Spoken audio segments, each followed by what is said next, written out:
ଶରୀରର ମୃତ୍ୟୁ ପରେ ହୁଏ ପୁନର୍ଜନ୍ମ।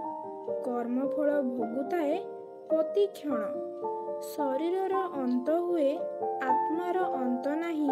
ଆତ୍ମାର ପୁନର୍ଜନ୍ମ ହୁଏ ନୂତନ ଶରୀରକୁ ନେଇ।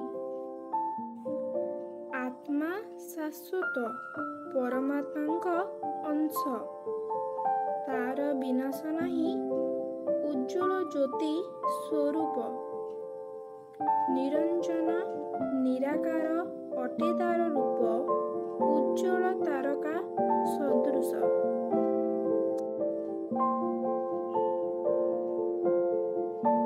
କର୍ମଫଳ ଘେନି ମଣିଷ ପାଇଥାଏ ସୁଖ ଦୁଃଖ। କର୍ମ ହିଁ ଏକା ତାର ମୁକ୍ତିର ପଥ। ମୋହ ମାୟା ସଂସାରରେ ଛନ୍ଦି ହୁଏ ମଣିଷ। କର୍ତ୍ତବ୍ୟକୁ ଭୁଲିଯାଏ ହୋଇ ବିମୁଖ। ପରମାତ୍ମାଙ୍କ ଚରଣରେ ଧ୍ୟାନ ରହୁ ମୋର।